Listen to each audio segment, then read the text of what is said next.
Yeah. Yeah, yeah. Good evening, everyone. I'd like to call the meeting to order. This is a village council meeting of the Corrales governing body, August 26, 2025. Please put your phones on, turn them off or put them on vibrate. And then once you've done that, please stand and join me in the Pledge of Allegiance. I pledge allegiance to the flag of the United States of America and to the republic for which it stands, one nation, under God, indivisible, with liberty and justice for all. Thank you very much. All right. We're looking. Councilor Miera. Here. Councilor Woolman. Here. Councilor Knight. Here. Councilor Alsobrook. Here. Councilor Burkett. Here. And Councilor Murray. Here. Everybody's here. So I need I need a motion to approve the agenda, please. So moved. Do I have a second? Second. Okay, I have a motion and a second. All those in favor signify by saying aye. Aye. Very good. Now we move on to approval of appointments. Rachel Aaron Hickox, appointment to the tree committee. Ms. Hickox, are you here by chance? Could you please come to the podium? Thank you very much for volunteering. And so does anybody have any questions? Councilor Murray, Well, surprise, surprise. so I thank you for signing up. I know that you wanted on the Bosque Commission. That was initially your desire. How do you think you can help the tree committee? Yes, so my background, I used to be a park ranger with the National Park Service. And I am currently working on my master's with Johns Hopkins University in environmental science and policy with a focus on ecosystems right now. And so I think I have the educational background and experience in Absolutely. just kind of in this area. So if you look at Corrales, a lot of our trees are cottonwoods, but how do you think we can go about sustaining that canopy that we have over the?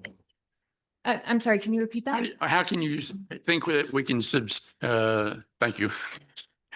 So how can we sustain the canopy that we have if the trees are getting to the point where they're going to die off, in a few years? Yeah, so it's a really serious concern we have here, especially as we have increasingly drier summers. And I think everyone sees as we cross over the bridge right now, like the Rio Grande is diminishing. And cottonwoods really require a lot of water. And so what we're seeing is the cottonwoods are shrinking back and back further and further. And eventually, if we do not sustain that water table that we have, eventually we will lose those cottonwoods. They're not super long living trees. And I hate to be the bearer of bad news here. It's a pretty grim outlook, but and they're beautiful trees, right? But I think what we can do is focus our efforts on water conservation and then looking at what other trees we can plant that are going to not be as water intensive, that are going to be sucking up that water from the cottonwoods to help preserve those. Thanks very much, Mayor. Sure enough. Councilor Woolman. Although it's not the season, there has been some concern expressed in the last year about mistletoe in the trees. Are you have any familiarity with that and how you attack something like that? A little bit. I think with what I know about mistletoe, it's actually more of a fear than an actual. It doesn't actually hurt the tree as much as people think it does. So it's not really that big of a concern. No. Thank you. You think sometimes we get a little too aggressive in debriding the tree and it causes more harm than good, getting rid of the mistletoe? I think so, probably. So it has to be very carefully done. Yeah. Okay. Listen, I want to thank you very much for your application, for volunteering, and also for coming tonight and putting up with these characters. Thank you You asked again. some good questions. Thank you. Thank you. Thank you. Okay, I need a motion to approve Ms. Hickox. So moved. Second. Got a motion and a second. All those in favor signify by saying aye. Aye. Very good. Okay, now we'll move on to hear from the old dog balloonist, Mr. Curry, the administrator. Ooh, out. Okay. Tanya.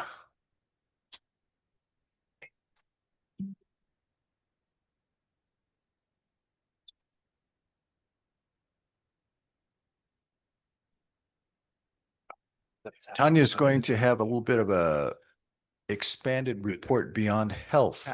She's going to talk about the health of us and the health of buildings. Sweet. So we're going to start though with the health of us, and Melanie's giving me 3 minutes to do all this. No, let's talk about human health. First case of human plague was detected in New Mexico this week. It was a 43-year-old Valencia County person.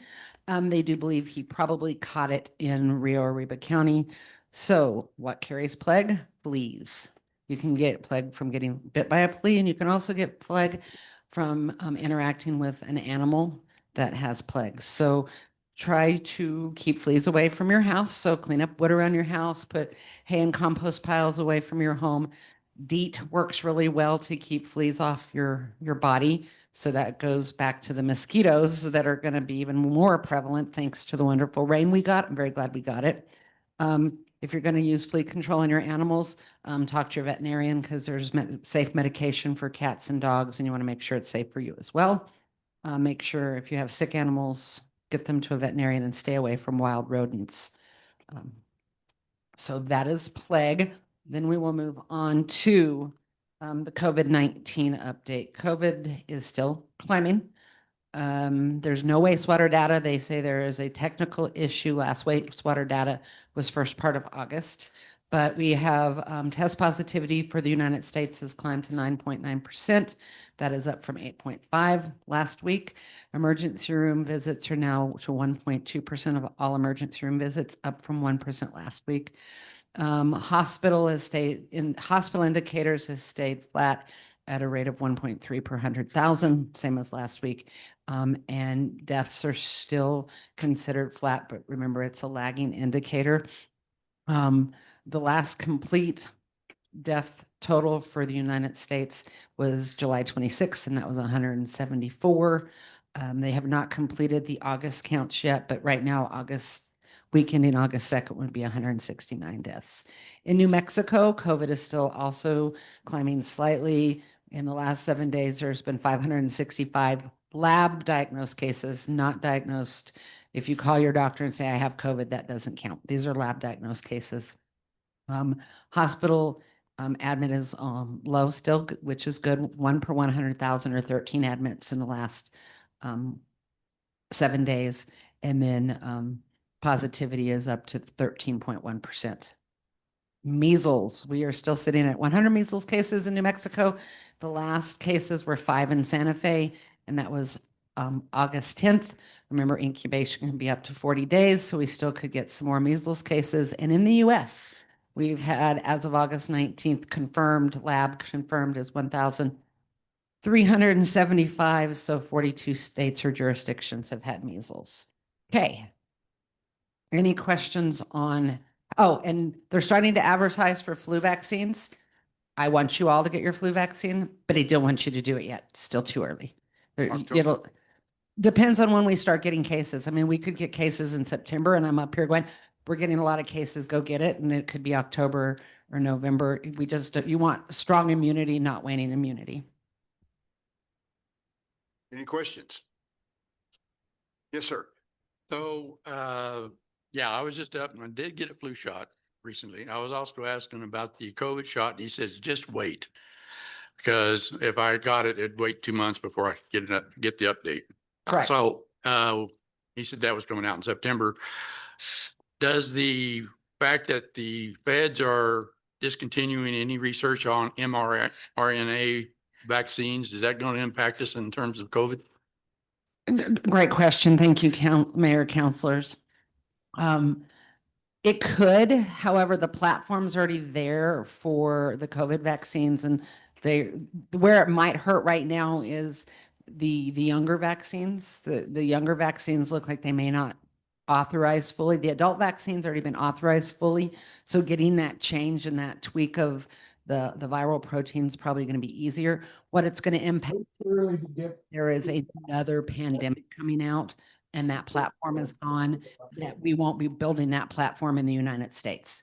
Doesn't mean other countries won't, and then we don't get it imported, but we won't be building new platforms for the next pandemic or the next new flu that pops out. That's what I think it's going to affect more. So is Pfizer the only company that's producing, or well, Modena or Mordina, whatever? Will- Moderna and Pfizer are both Okay. are looking at having new vaccines out for this year. Okay, thank you. Anyone else?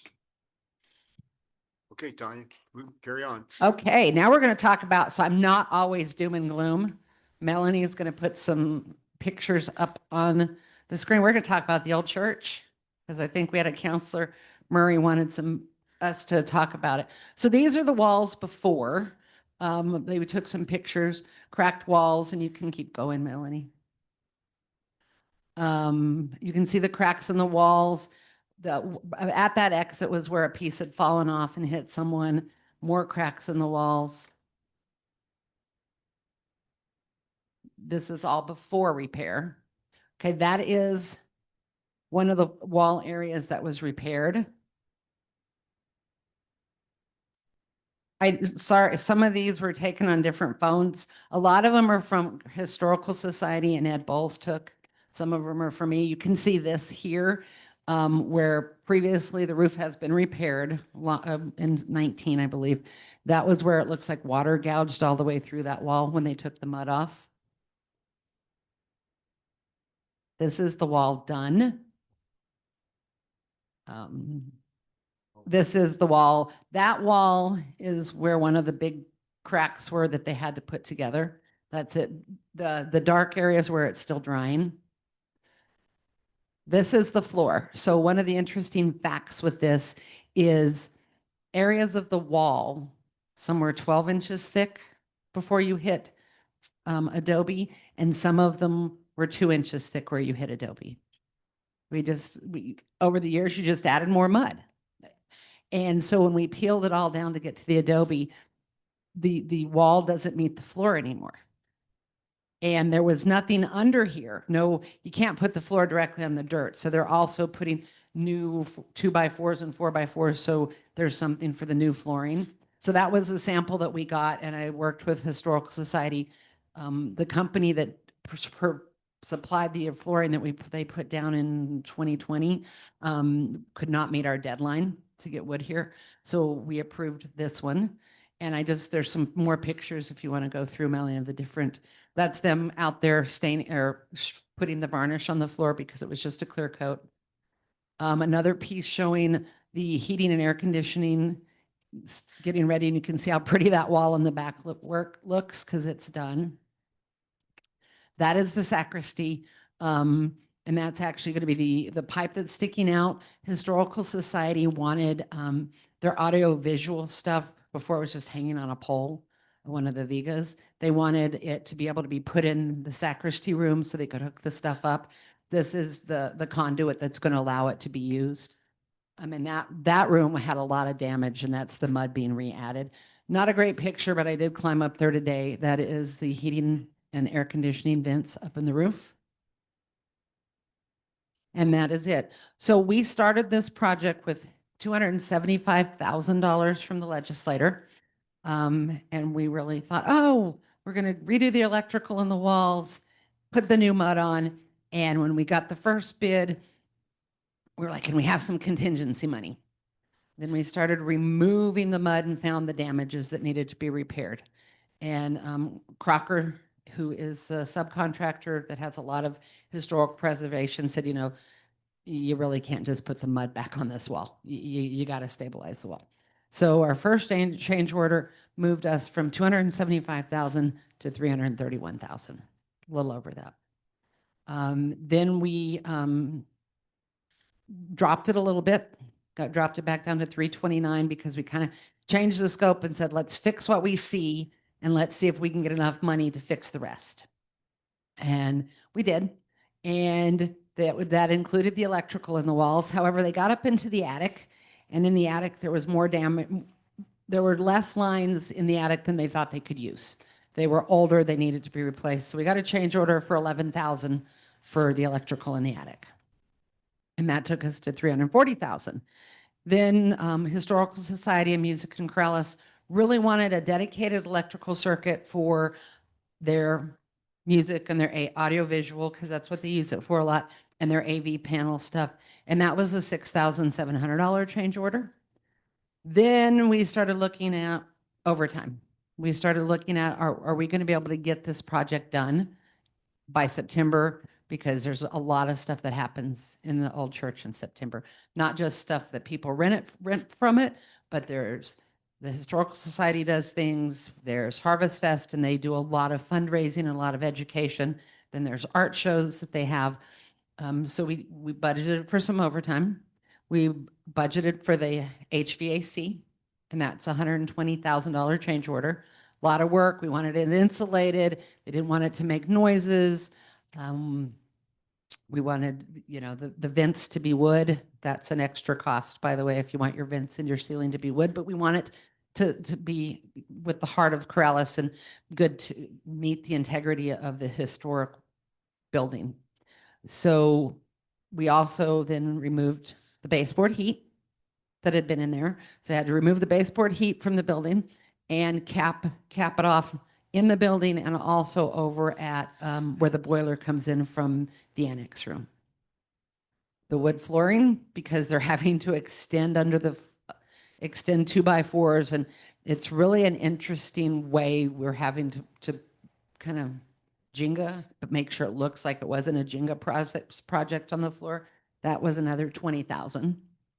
And then the registers themselves were 3,000 to get the wood registers.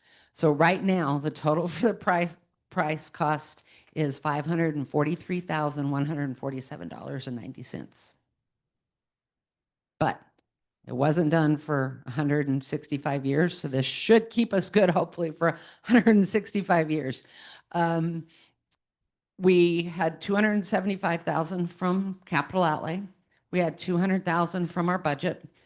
The beginning amount from the Historical Society's Rock Fund was 35,000, which brought us to 510,000 total, which left us under budget or needing 33,000 more, which the Historical Society does have.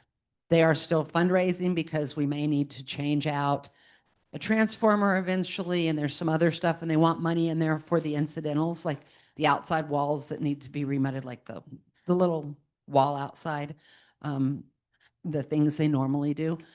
But it's coming along well, and it looks like it will be turned back over to the village by September 1. Air conditioning and heating may not be done yet, but they're going to work around the schedule of the Historical Society's use to get it done in time for the cold weather. And I will be happy to answer any questions. And it's been great working with the Historical Society on this project. Any questions? Tanya, thank you very much. That was very complete. Very good. Thank You're you, welcome. Don. Thank you.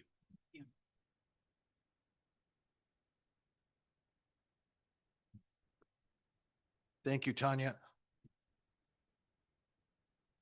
I'll try to be brief here.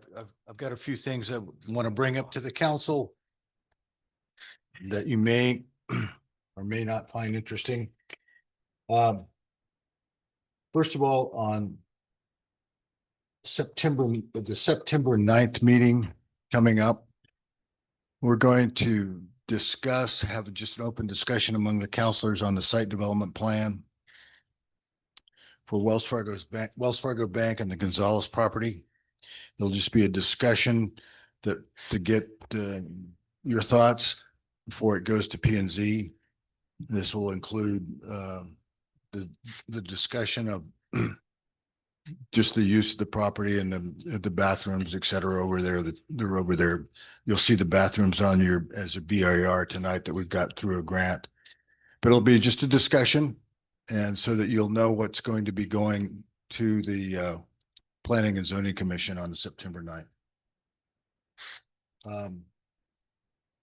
We've got lots of comments about Easy Fiber over the last couple of weeks. You know, the council, I think it was February 28th, passed a franchise agreement for Easy Fiber that allows them to come into the village. They had to do two things, prescriptive things before they come in. One was to get a and they kind of messed up on the first one so far. They had to get badges for anybody that was going door to door per our ordinances. And they didn't, we called them in and they've now got those. The second and most important thing is that they have to get a permit from Public Works in the village before any excavation takes place. And they haven't applied for that yet. And before they even come and do that, we've told them that they need to come in and meet with us and explain what they're going to do, because we're unsure of the mapping, we're unsure of the process. We want to make sure where they're going, how they're going about it, what their process is. And we've been told by the people in Houston that it looks like it's going to be at least 90 days before they start anything. So they got a little bit out over their skis, in my opinion, to get going. And so we're going to bring them in and make sure they've got everything else and their communication is good before they do anything else. And that meeting for them to come in and meet with us has not been set, but they certainly won't have a permit to start any excavating until they come in and meet with us. Oh, and Councilor Burkett has a question. Yes. Thank you. Just a quick question. So they obviously had some very significant issues in Albuquerque with the projects this year that they were doing there, to where they got shut down because they were upsetting residents. They were doing bad work, it sounds like. Are we having a conversation with them about that as well? Because I certainly don't want to invite a disruptive guest to the party. And it sounds like they were not welcomed in Albuquerque after disrupting a fair amount of things. Well, they'll certainly be given direction.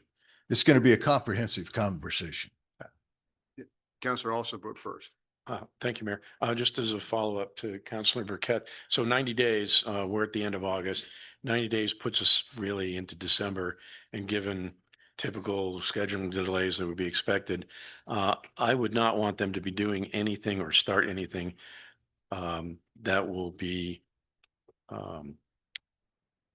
disruptive during the, say, late December, early January holiday season.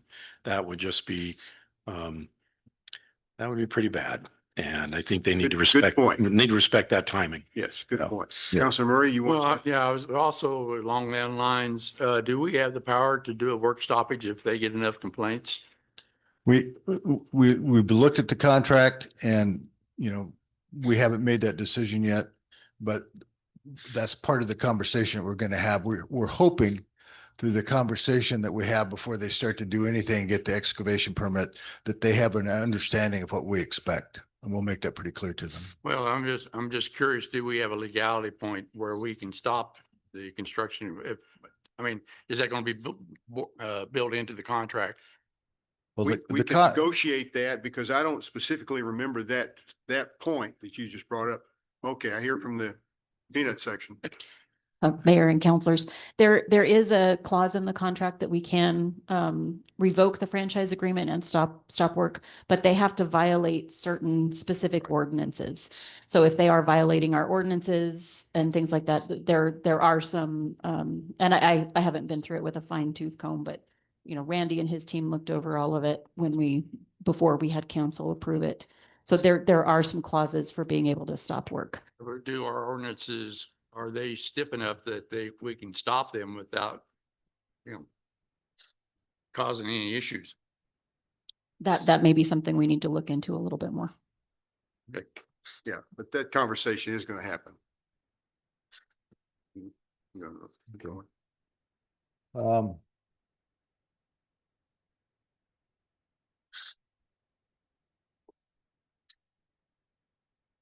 I wanted to congratulate I had the opportunity to attend the meeting on Sunday here at the village.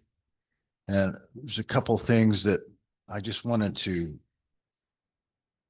kind of matter of factly talk about with the wastewater project that we hear about every now and then. And pardon me why I go through some of these facts by reading them to you. We were first talked about this with our former Public Works Director, Michael Chavez, because as you well know, we we have a step system here in the village that basically moves around kind of dirty water. It's not really a sewer system by any means. And one of the things that we need to do, we had some blockages on the system on occasion caused by one business or another up the road. And our folks had to spend a lot of time standing around in dirty water trying to fix it. And so we tried to find a way to develop a bypass system. And so what that meant was that the staff couldn't shut down the system or reroute the flow of wastewater when work needs to be done. And so we started looking at different ways to address this. So, and that was back in 21 and 22. And in May of 22, we met with Chuck Thomas to discuss the possibility of grant funding for a bypass system. He suggested an application to the Clean Water State Revolving Fund. Chuck was under contract with the village at the time and completed the applications on behalf of the village. So on September 13th, 2022, Resolution 2263, accepting the Clean Water State Revolving funds is passed by the council by unanimous vote. Councilor Ossobrook was absent that night. And then on November 15th, 2022, Ordinance 2205, entering into an agreement with NMED for project funds for the wastewater project, and Resolution 2263, authorizing the assignment of authorized officers and agents for grant project 124 are passed by the council, both with a unanimous vote. All councilors were present. On April 23rd, 2023, we ran an ad in the Albuquerque Journal announcing a request for proposal 23001, accepting proposals for professional design services for the Corrales wastewater project. And I would caution you that a wastewater project is different than a sewer system. Santec was chosen as the winning proposal in June 2023, and contract negotiations began. The final contract with Santec went into effect on August 6, 2024, authorizing Santec to create a preliminary engineering report for the project. The preliminary engineering report was presented to the council and the community on June 24, 2025. So there was some discussion there, and I just wanted to lay out, we can give this to you. That was kind of the timeline as how we got to where we're at today. So there was obviously some public comment. There was presented to the council. There was presentations made to the council. And I just thought it was important for the council and the community to hear what had happened, looking back at history and the timeline of it. One of the other things that was brought up at the meeting and again, I thought the community and the comments were interesting and, informational for all of those that were there. One of the things that came up also was our effort, the village's effort, the council's effort to go forward and get more water rights for this community for one reason or another, whether it's for, developing an inventory for us, or trying to provide more water in the long run for our farming folks here in the community. And, we've discussed this in front of the council and in budget sessions. And so we've allocated at this point for the process of getting attorneys and water experts involved so that we can go forward to the state engineer's office. We've allocated at this point about $80,000 in the budget the council approved to go forward and do this. And the number $800,000 was thrown out at the meeting. And I just wanted to say, I wish we had $800,000 to throw out it, but we've got $80,000 that you folks approved for that.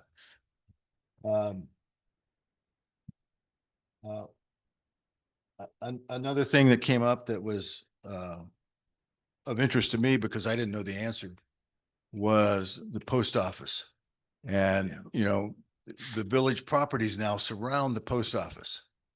And it's kind of a mystery, you know, the people who own the post office rights or leasing the post office are folks out of Arizona. And I don't know much more than that. I don't know if that's their business, leasing post offices to small communities across the nation. But we have never been approached about buying that property or that it's for sale. We have a good relationship when we've had to ask for use of their parking lot for the growers market at one time or another. There's been no problem with that. And so we don't know much more than the fact that whoever is leasing that land to the post office comes from Arizona. And so I just wanted to bring that out. One of the other things that was interesting that came up is that, you know, was communication. And I, you know, all my years hanging around governments and, you know, talking to folks and things like that, it's communication and trying to get the message out and hear the messages coming back in as to what you're doing is so important. And I know that when Mayor Roque was here, we discussed about a mayor's message every week. And so the mayor's message was initiated. I think the first mayor's message was initiated in November 1 of 2019. And I'd been here about 4 months at that time, 4 or 5 months.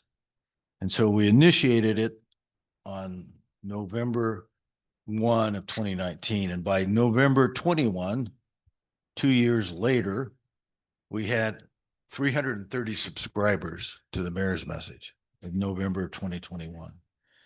And then as of August 26th, today, 2025, we have 1,819 subscribers. So we've upped the game a little bit. And we try to add to that all the time. And we know that not all the people have computers or rely on electronics. I get that part. And so our other main form of communication that we have here in the village is the Corrales comment.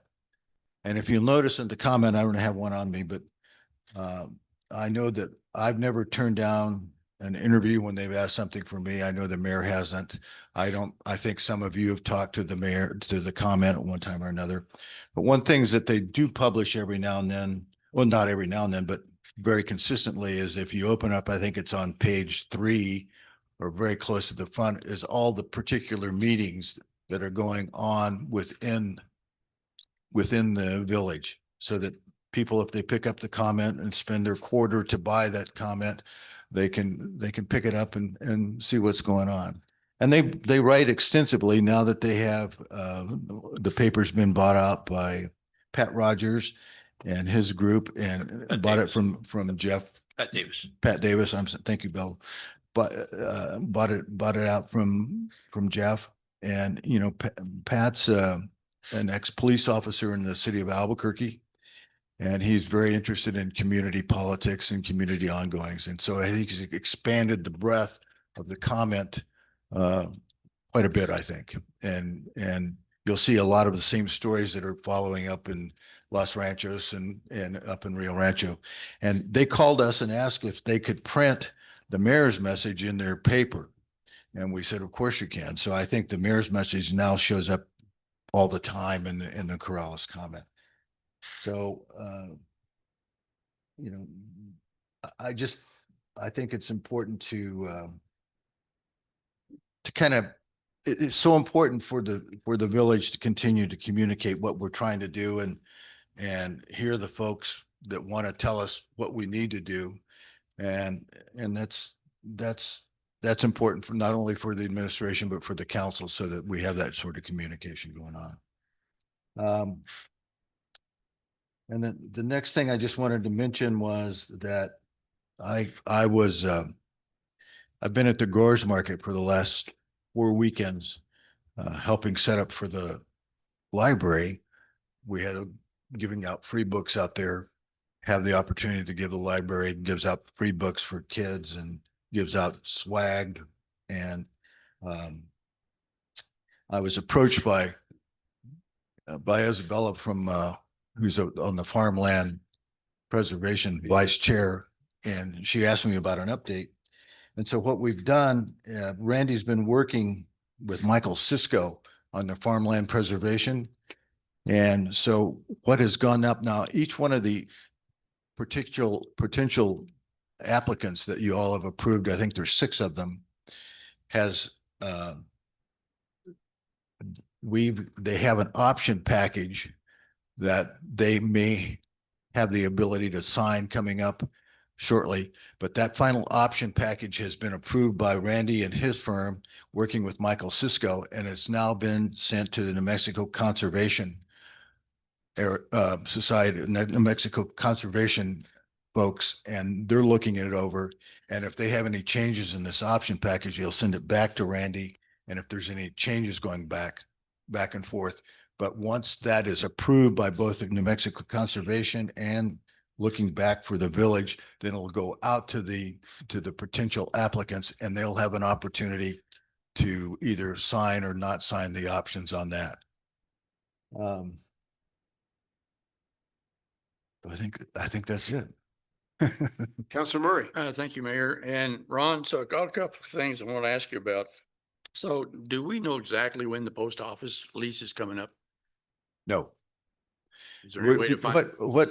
What we're trying to do, Counselor, is make contact with those folks over there and see, because I don't know. I mean, surely the post office must know because since they're leasing.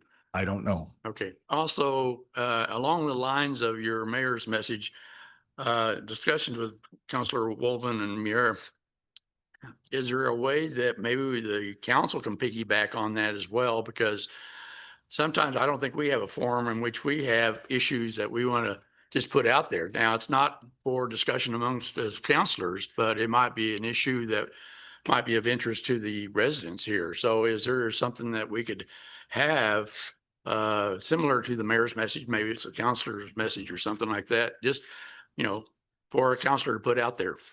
That's the first time that's been up. I don't see, we haven't had that discussion, but we can have that discussion. I think there might be an opportunity where there could be a place on the website where we could have a counselor's message that you want to put out or something like that. But Okay, I don't see any problem with rotating among the counselors, the time frame that you could put in a paragraph.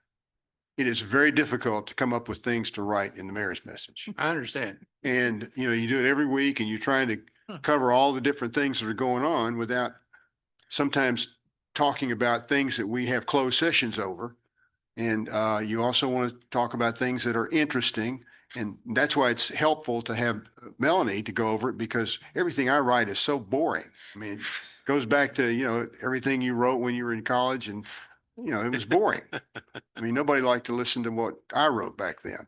So yes, I think we can work out a deal where you don't have to do it every week, but you can do it when you have an idea or something and put in a couple of paragraphs. We don't want to make it too long. Well, I understand. And one of the interesting things that's come up too, and I understand that this may be the property owners that down in Cabazon, that there's now a fence that is precluding anybody from parking at the entrance to the Cabazon Bosque entrance. And so I had asked Lori about it, and she said it was at the purview of the owner, that they didn't want to take the liability of having somebody park on their private property. So, I mean, there are things like that might pop up that might be of interest, to the village, because. Yes, no, those things have come up in the past. There was a time when we had a number of horse owners, when I was on the council, who came in, they were complaining about how somebody would buy a piece of property and put a fence up and block off their access, to where they would like to go. Yeah. But that's their option. They can do that. You talk to them and see if they'll put up a gate that you can go through, but sometimes they don't want anybody on their property, and that's understandable. People like their privacy.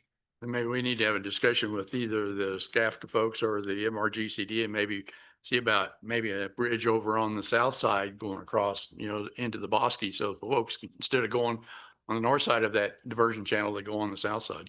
Well, we were actually talking to MRGC about a number of different accesses down to the Bosque. And you're right, we have to deal with MRGCD because they have the property. But yes, Mel, would you like to have some, you have something to say? Yeah, my, one of my constituents called me the other day about that fence and the signs that they put up down there that, you know, it denies access on that one side of the road. So is that something that the village is gonna do something about, or that's private property and so that is like off limits now for people to park there and walk into the mosque Well, that's my impression. We're trying to work out a different place with the MRGCD then? with MRGCD. Yeah. Okay. Yes, sir, Councilwoman. Yeah, three quick things. First of all, I want to, regards to the mayor's message, thank you for your explanation on the easy contract. And we all got a lot of calls on that, I'm sure. So we really appreciate you putting it in there. Secondly, Ron, the settlement, the decision by the state engineer the other day about the transfer of water rights for the copper mine west of Hillsborough, where she denied the transfer of water rights. Have you had a chance to think about whether or not that might affect our situation on the transfer of water rights? It seems to me that it's a completely different situation and that it would be almost beneficial to us to have that kind of a ruling for a private company on the copper mine as opposed to helping farmers in the community.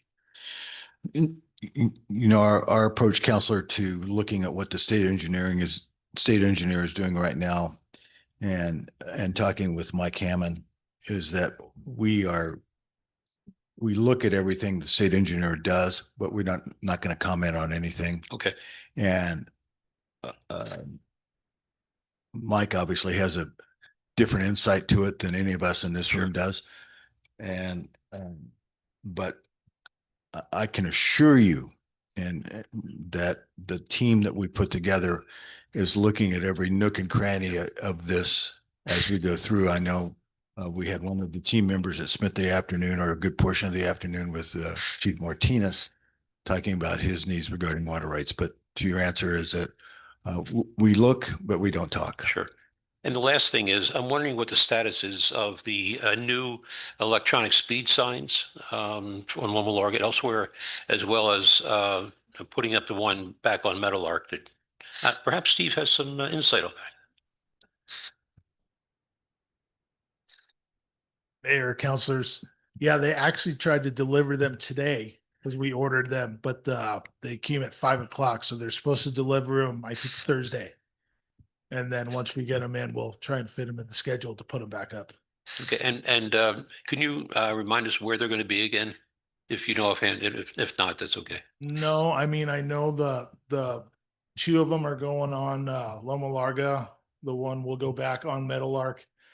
And there's two more that I haven't decided, or we haven't decided where they're going to go yet. Okay, great. Thanks very much. Thanks, Ron. Councilor Murray? Well, yeah, to follow up on that, I would suggest that at least one or two go on Angel Road, because I think that is important. That stretch of road is real long and we still haven't got it striped, have we? No, we have not. Okay, so is that in the works since we've allocated the budget for it? Yeah, we could definitely put one over there. Okay, I think you may need one coming and going. I mean, so the other two might be a better fit over on Angel Road because that is what, a mile and a half long? Anyway, that's just a suggestion. Okay, thank you. You done? I'm done. Oh, man, how long was that? Not the 2 hours as predicted this morning. Well, yeah, Longer than 3 minutes. that's what he predicted. Yeah. Okay, so now we're going to move to Carlino's Forum. This section is for informational purposes only, not for discussion or debate, to inform the governing body of an issue or a concern that would not be addressed on the agenda during the business session. There will be a 3-minute time limit. Melanie? First up is Rusty Picard. Rusty, if you'll come to the podium, state your name and address for the record. You will have 3 minutes. Well, hi, my name is Rusty Picard. I live on Cielo Azul up behind Intel. And I just want to tell you that how much this village means to me. I have moved here in 2001, was an employee for Eclipse Aviation. They provide realtors at a house hunting trip. And I ended up in Corrales. Like a good realtor, they tried to sell me something 10% above my budget. but that's where I ended up. And we have some realtors here. Anyway, raised a family, had a wife and 2 kids. I worked all the time. I think I'm representative of a lot of people that it was a bedroom community for me. My kids grew up, they left. My wife grew up and left. So anyway, now I'm in my 68, retired, living here, and my neighbors are wonderful people. They convinced me. I learned about Kiwanis. I'm a member of Kiwanis. And I learned to really appreciate this community. I think I've lived here 24 years. That's the longest of any place I've ever lived in my life. As an aerospace engineer, I had 3 to 5 year gigs at developing airplanes, and I'll never leave here. So I just want to say thank you. I appreciate the opportunity to speak with you. I appreciate the opportunity to live here. And I love doing things in the village with my neighbors. We don't have to go out to Albuquerque to eat at some fine restaurants. We don't have to go up to Albuquerque or Rio Rancho to have a drink and sit down and meet people. Being a single man, I do like meeting people. We have some wonderful people that visit Corrales or live here. And, they're very easy to approach and talk and get to know them. And so with all that being said, that was my whole point. Thank you. Thank you. I just want to be here. Thank you. Thank you. Very good. Okay, next is Fred Hashimoto. Fred, if you'll come to the podium, state your name and address for the record, you'll have 3 minutes. Good evening, Fred Hashimoto. I live at 485 East La Entrada. Friday's mayor's message stated, quote, "An independent group of village citizens is planning an open discussion presenting their ideas and plans for development of the village-owned properties in Corrales," unquote. Well, that was a gross understatement. This wasn't just any independent group of village citizens. This group comprised of over 1/2 village residing architects and planners with over 200 years of composite years of professional experience and over 200 years of residing in the village, which is longer than probably all of you all.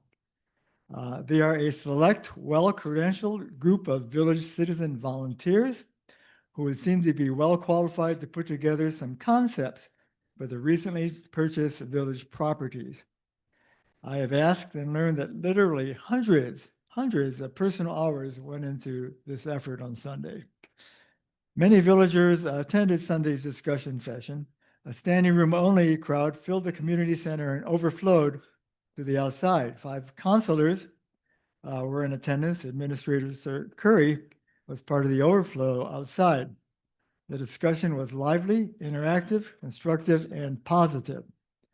This solid, thoughtful session should be followed up by more planning for this core area, and this group of very experienced architects and planners should be an integral part of the process. Doesn't that seem reasonable? Hopefully, the strong effort will not be dismissed by Village Hall like the conceptual plan for the municipal complex parking lot was summarily dismissed 2 years ago. After hearing this presentation involving some of the same architects, council, you all unanimously recommended to the mayor, administrator, and Main Street that they meet with the independent citizens architects to discuss how features of their plan and the original Main Street plan might be integrated. Very sadly, Village Hall did not even reach out to the independent citizen architects for a meeting. Village Hall did its own internal deliberations and dismissed the citizens architects without even notifying them. That is an insult to qualified, experienced, professional volunteerism in the village and hopefully should not be repeated. Please move planning along for the recently purchased properties and include the volunteer experienced architects group as an intrinsic part of that. Thank you very much. Okay, next is Marty Sanchez. Marty, if you'll come to the podium, state your name and address for the record. You'll have 3 minutes.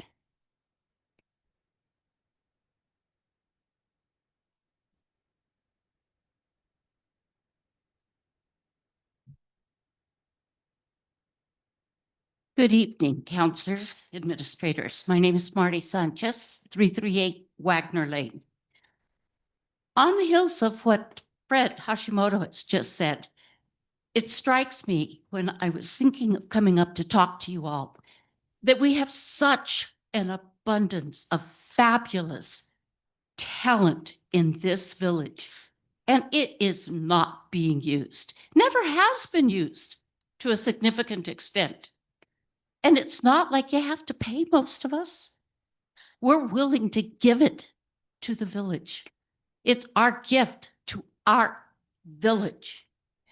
I'm so thrilled to have been here to hear Rachel tonight. Rachel, thank you. Here's a young person coming up, volunteering, wanting to be part of this. I mean, come on, guys, how often do you see that? Not a whole lot in this day and age. This is the kind of volunteerism, heart, caring, and love for Corrales that all of our architects that have volunteered for you all have given. Don't dismiss them. They're not asking for anything but to be looked at as the professionals and the amazing talent that they are. They don't want anything out of this except making Corrales what it is, our beautiful home. On that same note, I have to do my plug because we're not talking about it, but I am. I don't want a sewer system. Plain flat, don't want it. Don't want it for a lot of reasons. First and foremost, because I have to keep my septic. If I have to keep my septic, I keep it for me, not to feed another sewer system that is going to take my wastewater that came out of my ground on my property down south. We're going to be losing our groundwater. I know people have talked about it, but have you really thought what that means? Right now, we use it in our septic. God willing, it's still purifying it as it goes down. But once we do this with an honest to God sewer system, it's going to leave us. And our actual groundwater will be leaving Corrales. Just think about it. Thank you. Okay, next is Salome Ward. Salome, if you'll come to the podium, state your name and address for the record. You will have 3 minutes. Hello, Salome Ward, 204 East Meadowlark Lane. And I swear I did not coordinate with anybody because, first of all, I wish to thank Councilman Waldman because I believe that you were one of the people that facilitated or put together this event that was held on Sunday, which I attended and which I found to be really an excellent presentation. I loved seeing this visionary, well thought out plan. And I especially appreciated the opportunity for public feedback. It was such a collaborative type effort. And I think that's so important. And the number of people that were there clearly shows that there's an appetite here in the village for people to give their feedback and have a positive contribution, towards such a major plan, because this is something that involves multiple village properties. One of the main points was having some kind of connectivity or having an overall theme where these properties somehow relate to each other. And one of the major the biggest points where that can happen is right here with the municipal lots, as well as the properties across the way, the bank and the Gonzalez Fields. So I would just say, please, before anything is decided upon 100%, please look at this connectivity issue, look about the trails, how those can be connected. I know that there were amazing plans out there that many of you liked. So please, before anything is decided 100%, please take into account the comments that the villagers did. Also, I wanted to mention something about the speed limit. I'm so happy that that is being addressed. I oftentimes feel that 30 miles is too fast, but along the whole multi-use corridor, the residential and commercial district. And I would just like encourage all the council people to work together and consider working with the DOT. I'm so glad that's happening now for a 25 mile an hour, simplifying, have it be 25 miles from Meadowlark all the way up past that problematic northernmost S curve where there's so much trouble. yeah, please, so many of us have that same issue. There was a survey that went around or a petition that was submitted, but I'm not sure where it was, who it was submitted to. Okay, so I signed that. And I signed it and I'm on Meadowlark. So please represent, I'm sure there's other people who signed it that weren't just specifically in that district. So please consider it for all of us. And I think it will make it easier and a stronger argument for everybody. So I think that's most of what I wanted to. Oh, really quickly, I did do an unscientific, along with a friend, did a drive comparing 25 miles an hour down the corridor versus 30 miles an hour. And from Meadowlark through to that S curve and passing that giant cottonwood, it was something like 1 minute and 40 seconds of a difference, plus or minus 5 seconds for error. So I just wanted to put that out there. Okay, thank you. All right, up next is Marty Haber. Marty, if you'll come to the podium, state your name and address for the record. You'll have 3 minutes.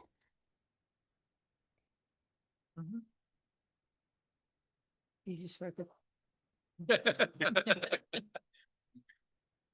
Marty Haber, 1200 Penny Lane, Village of Corrales.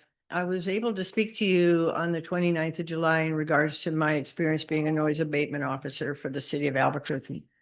And one of the things that we kind of discussed but didn't really get to the bottom line was noise readings that as they actually happen. So since that meeting, I have taken ambient sound readings along Corrales Road.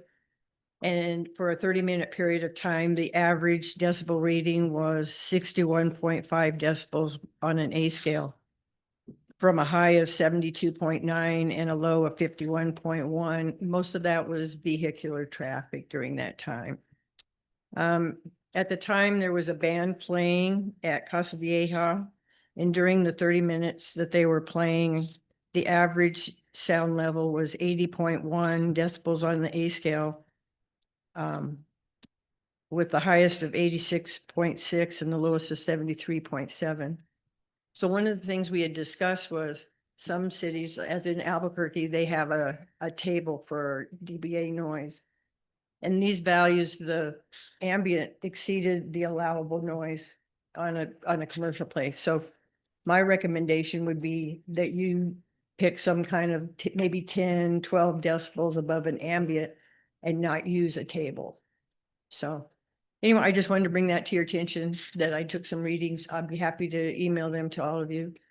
And some points of reference if you need people to help you orchestrate the ordinance.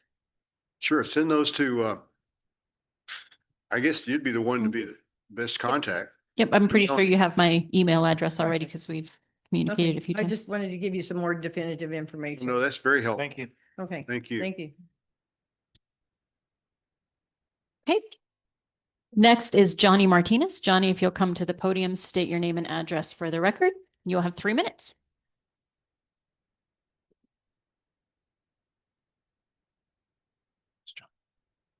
We thought we'd never get one from you.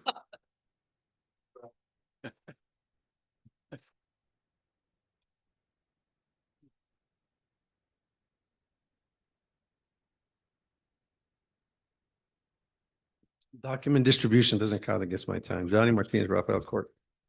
On the 29th of this year, the owner of the Casa Vieja gave a presentation using an example of speaker type that his band uses. The speaker he presented is typically used as a personal monitor or speaker that's used in acoustic type settings. However, they can easily push 100 watts, which is fairly loud.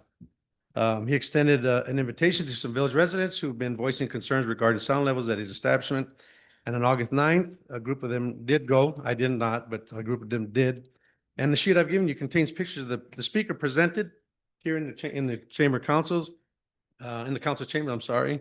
And then there's a picture of what was used on August 9th. And you can see there's a large difference between what the owner of the Casa Vieja presented as being used and what in fact is actually used.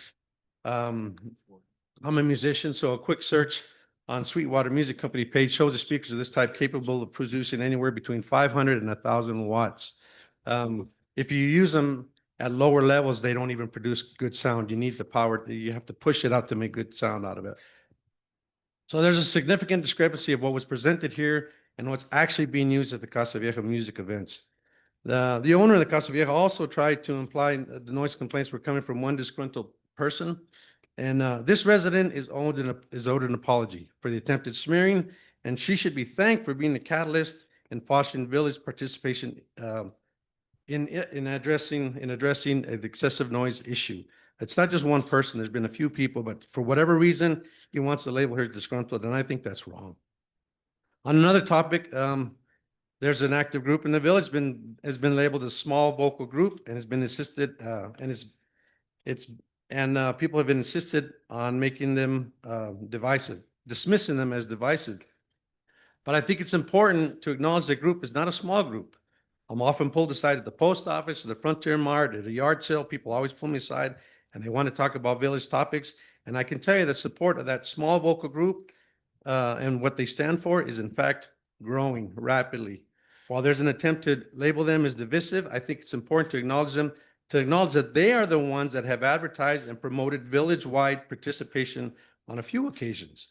Most recently, this past Sunday, when a group of architects presented some ideas at the community center, while they may not have been part of that architectural group that presented, they supported it and they advertised it. And as part of that, the community center was packed out.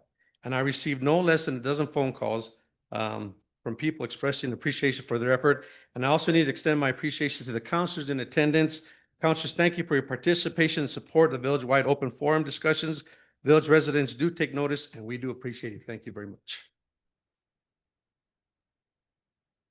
And next is Teresa Lopez. Teresa, if you'll come to the podium with your step stool. Give us your name and address and you'll have 3 minutes. Teresa Lopez, 025 Rupert's Lane, Corrales. Zach, you're the counselor for the south side of the beginning of Sagebrush and by the Lozacs. There's also been many deaths there on that curb in the past, right in front of my house. Ask Russell, should remember. A Corrales policeman was paralyzed there heading north. Many think it would be fair to ask you and all of the other counselors to join forces with Mr. Mira and lower this, talk to DOT and lower the speed limit. Many think that lowering the speed limit in all of Corrales to 25 would discourage the shortcutters and the speeders coming through. It was always said, don't speed in Corrales, you'll get a ticket. The population hasn't grown too much since that time, and there were only 3 policemen, including Walt, but they always enforced the law. There was also random blitzes out throughout the village. Some people that I've spoken to are not in favor of the bridge at the north end. We need to slow the traffic and enforce the law. It would be so much cheaper and safer for the whole village, not just a part of it, by lowering the speed limit through all of Corrales, south to north. That's what I feel. And we all didn't talk together. We need to slow down and to protect our village. And I also want to say, this is going to be about me. I want to say to all of you here in the room and on Zoom, to those that only those that watch from Zoom, if you go back and listen, really listen to my words from every recorded meeting that I've spoken at since my first one, I would hope that you would hear and understand that I've always spoken with transparency, honesty from my heart about protecting our village, not being the Teresa Lopez that is always against everything, as some say out loud and believe. If I quote something, I have reference as to who said what. As I've said before, give the growers market their spot and a commercial kitchen that Corrales can enjoy. Get the horses a shade cover. I like art and other things. I voice my opinion to protect our village, our cadencia, our home, our safe place. My thoughts and opinions are to protect the village that you moved here to because you like the quietness, the slow pace, the ruralness, also because of the people working together for different things like neighbors.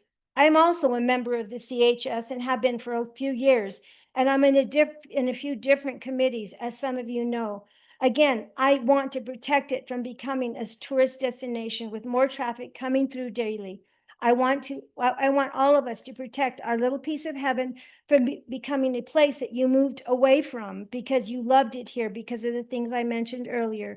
You wanted to slow down and enjoy the so-called rural life. The city life, if you want to enjoy, is also not far away in any direction and definitely doesn't need to be in our village. Many of us have roots here or have grown roots here.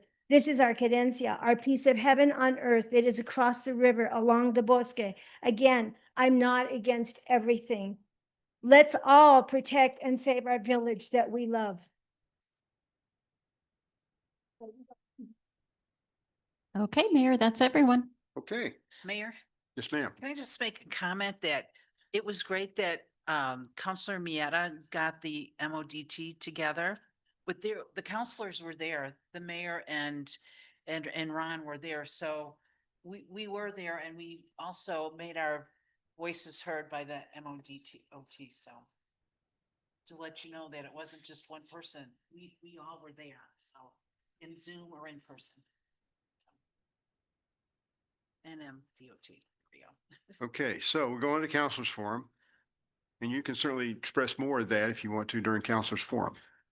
This section is for informational purposes only, not for discussion or debate, to inform the governing body of an issue or a concern that would not be addressed on the agenda during the business session. The council member may respond to an issue or a concern brought up by a resident in the preceding Corral's forum, but to remain in compliance with the Open Meeting Act, the subject will not be up for debate or discussion. Who would like to start? Mel, would you like to start? No, I just wanted to make sure that,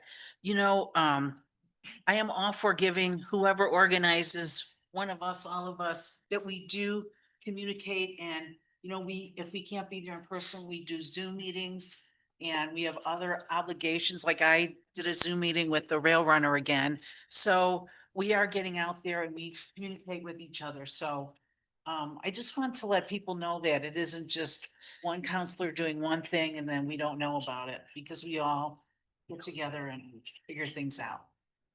So. Counselor Murray.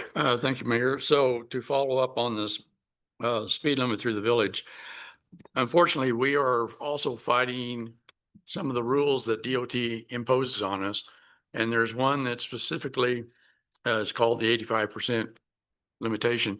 And that is based on the average speed of a study and what is the 85% of that speed limit. And usually, even more often than not, it results in a speed increase, the speed limit increase.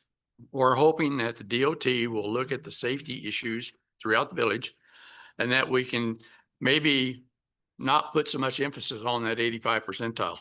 And I think there's a good chance. We had a good discussion.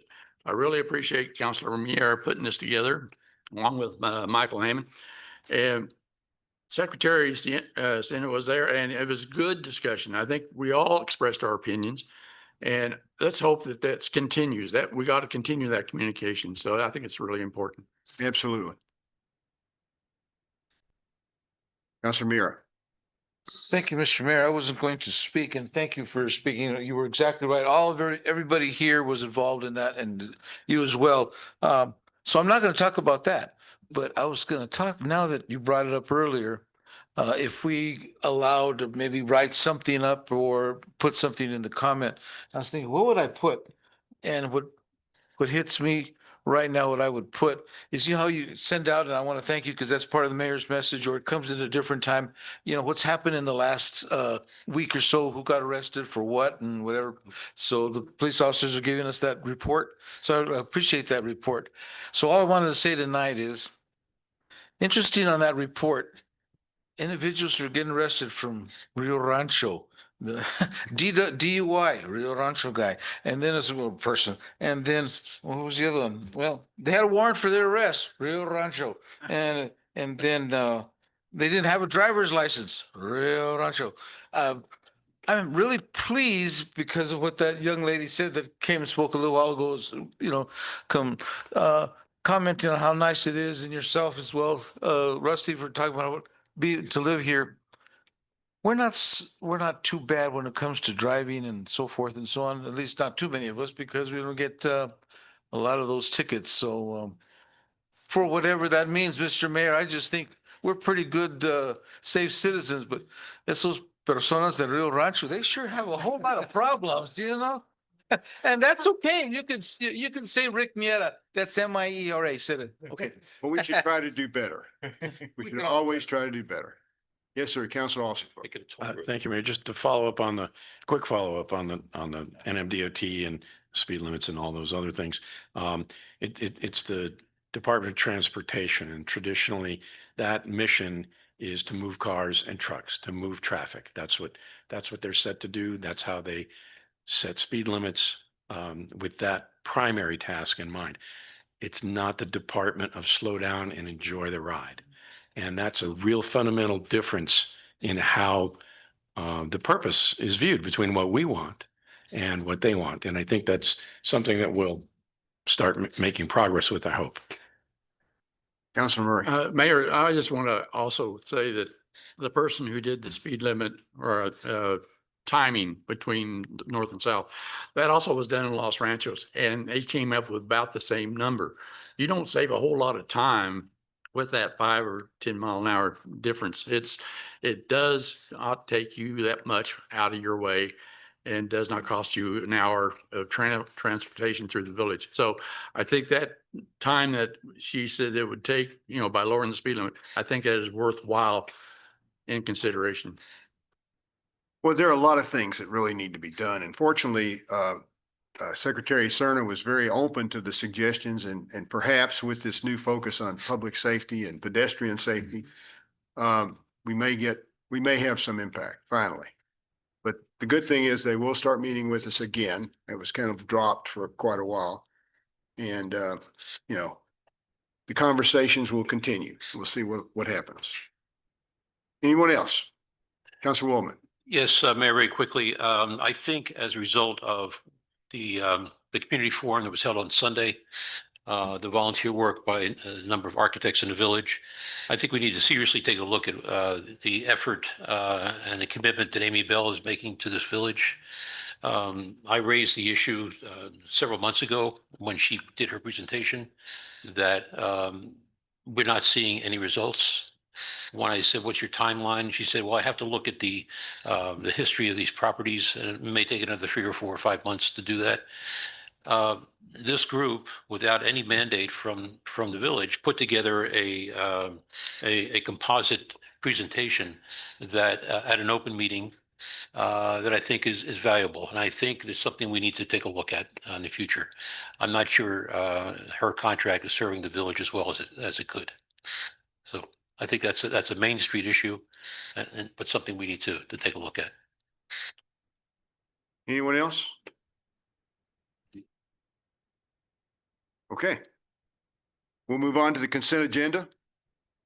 Consent agenda includes approval of minutes from August 12th, 2025, regular council meeting, approval of resolution 25-36, a budget adjustment resolution, and approval of Harvest Festival event application.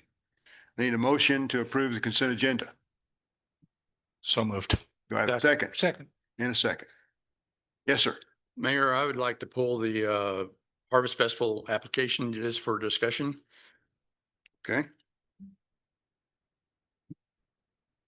And this other item on the bar that we have, maybe just a quick clarification on that the bathroom money that is being presented is what Commander Loughton talked about. Is that correct? You want to pull it off too? No, I just wanted clarification. Is that what we're seeing on the bar?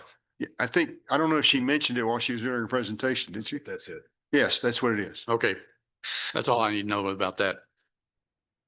Okay, well, let's do your conversation with the Harvest Festival event first, since we pulled it off. Okay. I think I saw Lane. Would you like to come up and just respond to some of his questions? A point of order, Mayor? Shouldn't we vote on the remaining items on the consent agenda Oh, yeah. and So let's discuss do that. That's a good thought. Yeah. Yeah. I just kind of wanted to get this. Anyway, okay. Okay. All those in favor signify. We by- do have a resolution. We can't. Okay. Councilor Mira, how do you vote? Yes, sir. Councilor Woolman? Aye. Councilor Knight? Aye. Councilor Alsabrook? Aye. Councilor Burkett? Aye. And Councilor Murray? Yes. Okay, so now we'll move on to approval of Harvest Festival event application. Did you have a specific question? Yes, please. So I had a discussion with Tony at the, after this event on Sunday. And so I'm pretty clear that between the tractor club and the insurance on the Kiwanis plug, I'm pretty satisfied with that, but that did bring some other questions to mind now.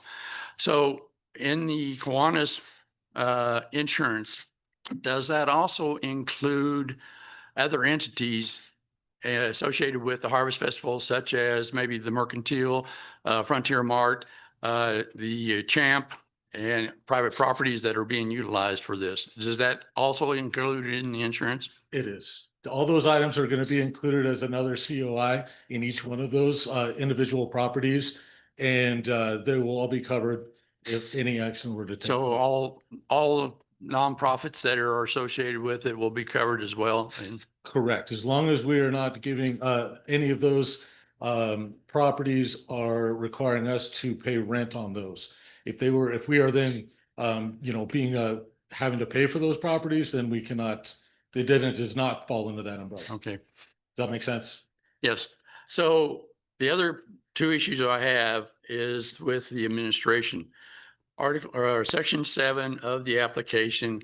Yes, I saw the signatures. I did not see any check boxes where it says you must check the box on that section. I have a problem because it means that either has the village done its due diligence, and not by checking that box are we opening ourselves up to a liability issue. Okay, then the second part is in terms of fees that are waived. I did find, and thanks to Sally Rasmussen, she did send me a copy of the resolution that we passed. Yes, I do see where the village is a co-sponsor, but are we in violation of the not the open meetings, but the anti-donation? Because are we waiving fees for the Kiwanis Club that might be construed as being given away?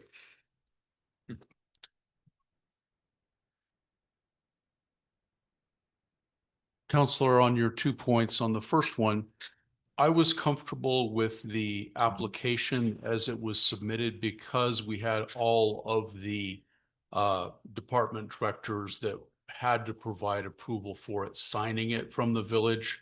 And while it would be nice all the time to have all your I's dotted and T's crossed, that's obviously the preferred thing to do. I don't think that we're at any risk.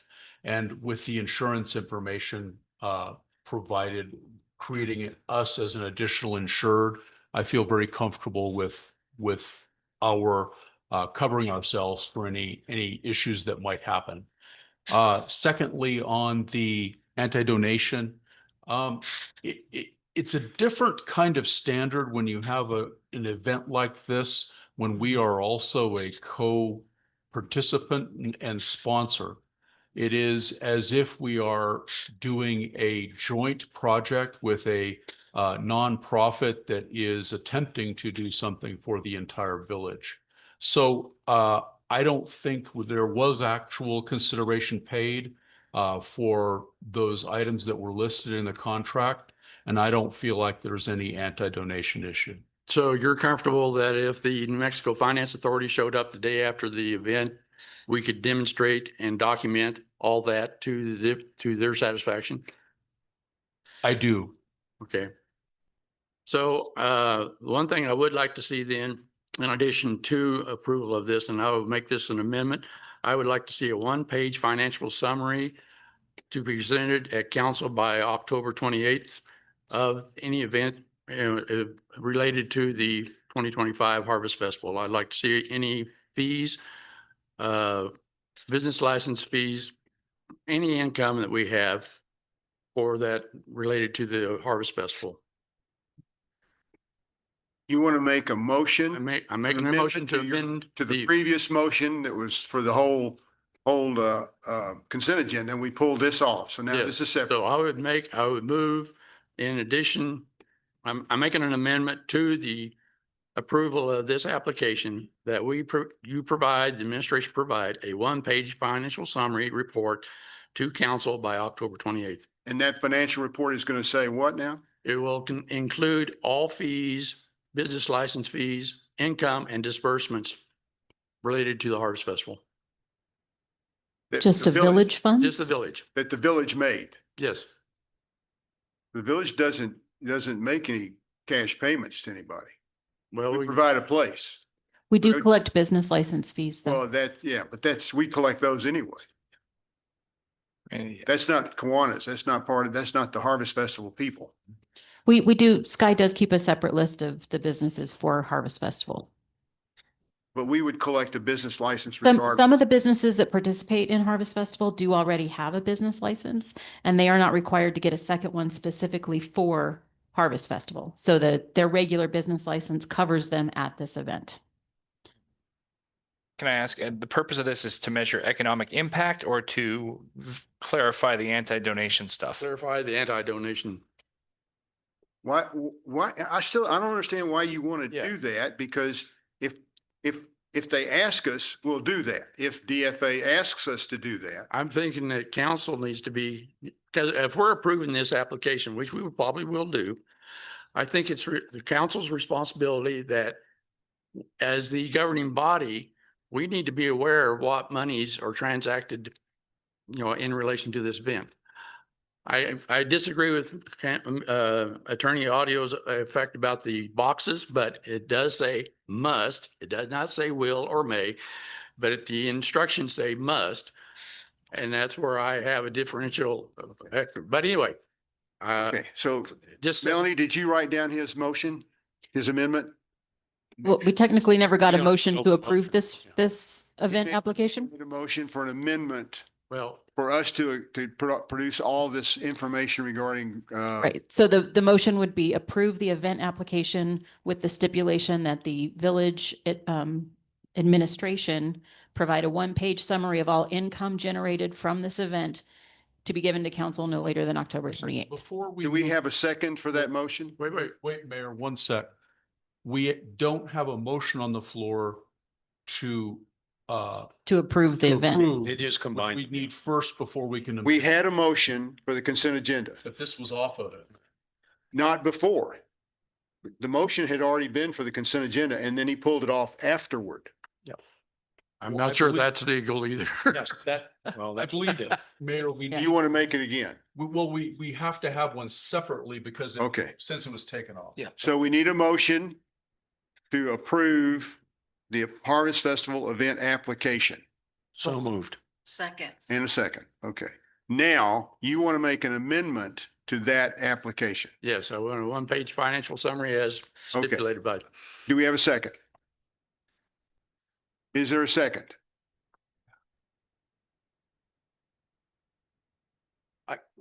Just a point of clarification on the amendment. I didn't make it. You can ask him. Thank you. I mean, I'm supposed to address you first, so. Oh, yeah, you did right. And I told you I didn't make it, but you can ask him. Thank you, sir. So you want basically a financial statement of income that the Harvest Festival made, because the village, if you want the money that goes to the village, that would be zero. So that's an easy thing to calculate. All right. So here's my point. It's not so much that what they generate, it's what are we giving away in terms of, it says we rented, or Kiwanis rented these properties. And if we are waiving those monies as a co-sponsor, I want to know then what else are we giving away at the time? So if there are business licenses being generated because of the Harvest Festival, if we are receiving rental property fees, but we're not receiving those, I just want to know that council is responsible for approving this application, because we are responsible for the finances of this village. So I think I understand. So you want to know what it's costing the village to be a co-sponsor, basically. Yes. Because if we weren't a co-sponsor, then all the rentals would be full fees and everything else, and this question wouldn't arise, right? Yes. So because we're a co-sponsor, we are surrendering value. Yes. And you want to know what that value would be if we weren't doing that. Well, I mean, yes, because the anti-donation clause is pretty clear that you can't give away something to any entity. And you have to have substantial involvement with that. Now, by saying co-sponsor, okay, that's fine. And if we want to waive the fees, that's fine. But what other involvement do we have? Okay, we're having a debate and a discussion and we don't even have a second for the motion yet. All right, yeah. So that- Thank you. I have the clarity I asked for. Thank you. Okay. So no second. So your motion fails. So be Okay. it. So all those in favor of approving the Harvest Festival event application signify by saying aye. Aye. Any nays? They didn't help us. So the motion passes and the Harvest Festival event application has been approved.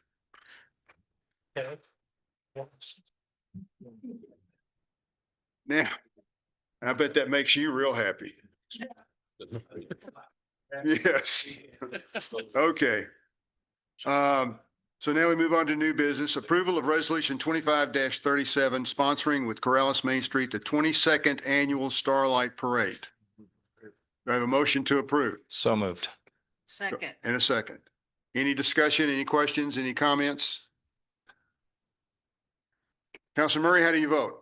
Yes. Counselor Burkett? Yes. Counselor Alsobrook? Aye. Counselor Knight? Aye. Counselor Woolman? Aye. Counselor Miera? Yes, sir. All right, very good. Resolution passes. Future agenda items. Approval of ordinance 25-03 zone map amendment on September 9th. And that's for the property that's across from Just north next of, to Ex Novo. yes. Yes, okay, north of Ex Novo. Presentation from the bicycle. Yes, Is that the one that's just it's dirt right cleared now. Being cleared out? There's still a chunk that's Right, it's a narrow strip. It right. still has to be cleared, But that's not, that's separate. We're not doing that's not that. part of this. Okay, That's that's what I not- was gonna ask, because I was gonna ask you to send.